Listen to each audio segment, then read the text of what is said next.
ఉక్కపోత ఎండవేడిమితో అల్లాడుతున్న ప్రజలకు వాతావరణ శాఖ చల్లటి కబురు అందించింది.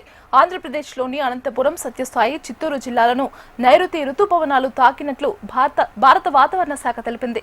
ఈ నెల 10వ తేదీ కల్లా ఏపీలో సగానికి పైగా భూభాగానికి రుతుపవనాలు తాకే అవకాశం ఉందని పేర్కొంది.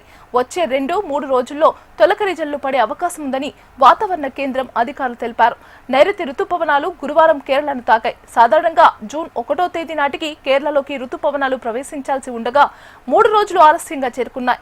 జూన్ నుంచి సెప్టెంబర్ వరకు రుతుపవనాల సీజన్లో 90% వర్షపాతం నమోదయ్యే అవకాశం ఉందని ఐఎండీ పేర్కొంది. రుతుపవనాలు తాకిన ఉక్కపోత, వేడిమి పరిస్థితులు వెంటనే తగ్గవని, దక్షిణ కోస్తాలో వేడిగాలుల ప్రభావం కొద్ది రోజులు ఉంటుందని విశాఖ వాతావరణ కేంద్రం అధికారులు తెలిపారు. ఇక ఇదే అంశానికి సంబంధించి మరింత సమాచారం అందించడానికి మా కరెస్పాండెంట్ అనురాధ ఫోన్లు సిద్ధంగా ఉన్నారు.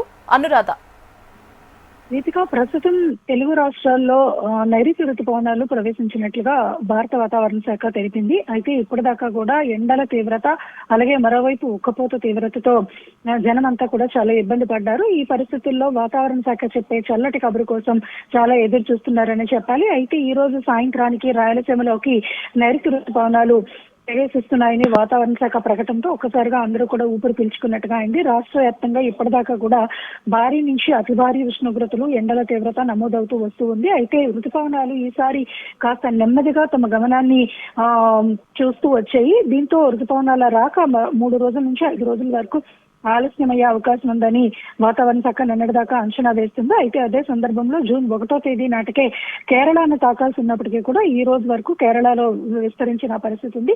అయితే ప్రస్తుతం ఈ రోజు సాయంత్రానికి రాయలసీమలో నైరుతి రుతుపవనాలు ప్రవేశిస్తాయి. ఆ తర్వాత నెమ్మదిగా జూన్ 10వ తేదీ నాటికి మొత్తం తెలుగు రాష్ట్రాల్లో సగం పైగా విస్తరించే అవకాశం ఉంది. అందుకు అనుకూలమైన వాతావరణం ఉంది అని చెప్పి వాతావరణ శాఖ అంచనాలు వేస్తుంది. నైరుతి ఎంటర్ అయిన నేపథ్యంలో కోస్తా ఆంధ్ర జిల్లాల్లో రానున్న 3 రోజుల్లోనూ కొన్ని చోట్ల భారీ నుంచి మోస్తరు వర్షాలు, మరికొన్ని చోట్ల తేలికపాటి వర్షాలు కూడా కురిసే అవకాశం ఉందని కూడా వాతావరణ శాఖ తెలిపింది. అయితే గత ఏడాది మే 26నే మన తెలుగు రాష్ట్రాల్లోకి నైరుతి రుతుపవనాలు వచ్చాయి. ఆంధ్ర వరకు కూడా విస్తరించిన పరిస్థితి ఉంది. అయితే ఈసారి కొంత ఆలస్యంగా వస్తున్నట్లుగా మొదటి నుంచి అంచనా వేశారు. అయితే మా వాతావరణ శాఖ అంచనాల ప్రకారం మరికొంత ఆలస్యం అయింది. ఈ నేపథ్యంలో ఎండల తీవ్రత కూడా చాలా పెరిగింది. అయితే ఖరీఫ్ సాగులో రైతుల్లో కొంత ఇప్పటి వరకు కూడా ఆశాభావం లేదు. ఈసారి వర్షాలు తక్కువ ఉంటాయని వచ్చిన సమాచారం ప్రకారం కొంత వాళ్ళంతా కూడా ఆందోళన పడ్డారు. అయితే అటువంటి పరిస్థితులు ఏమీ లేవు. దాదాపుగా సెప్టెంబర్ వరకు ఈ నైరుతి సీజన్ కొనసాగుతుంది. సెప్టెంబర్ లోపు 90% వర్షపాతం నమోదయ్యే అవకాశానికి అనుకూలమైన వాతావరణం ఉందనేది కూడా భారత వాతావరణ శాఖ అంచనాలు వేస్తుంది. అలాగే నైరుతి రుతుపవనాలు రాకతో ఒక్కసారిగా ఎండల తీవ్రత ఏమీ తగ్గదు, అలాగే వేడి వాతావరణం కూడా తగ్గదు. దక్షిణ కోస్తా ఆంధ్ర అంటే రాయలసీమ ప్రాంతాల వైపు కొద్దిగా ఉష్ణోగ్రతలు తగ్గుముఖం పట్టినప్పటికీ కూడా ఉత్తరాంధ్ర ఇటు మిగిలిన ప్రాంతాల్లో మాత్రం మరొక 3 రోజుల పాటు ఎండల తీవ్రత కొనసాగుతుంది. ఆ తరువాత క్రమేపీ కూడా ఎండల తీవ్రత తగ్గుతుంది.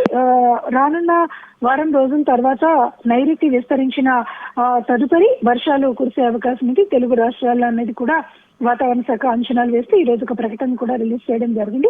వాతావరణ శాఖ అంచనాల ప్రకారం ఈ నెల దాదాపుగా మరొక 3 రోజుల్లో మొత్తం తెలుగు రాష్ట్రాల్లోకి నైరుతి రుతుపవనాలు విస్తరించే అవకాశం అయితే కనిపిస్తుంది. అనురాధ, మీరు అన్నట్టు భారీగా వర్షాలు కురిసే ఛాన్సెస్ ఉన్నాయని చెప్తున్నారు. మరి ఈ నేపథ్యంలో టోల్ ఫ్రీ నెంబర్ ఏమైనా ప్రొవైడ్ చేయడం జరిగిందా?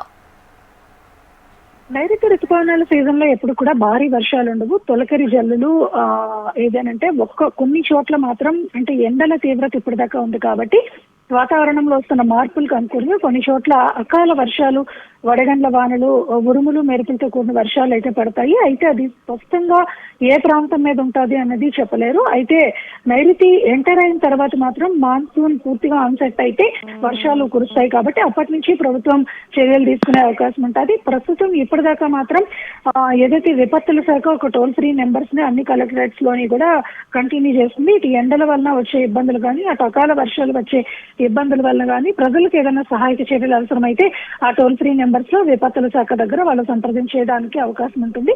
అయితే ప్రస్తుతం అయితే మాత్రం ఇంకా ఏమీ అటువంటి సహాయక చర్యల కోసం కూడా ఇటువంటి నెంబర్స్ అయితే ఏమీ ఇవ్వలేదు.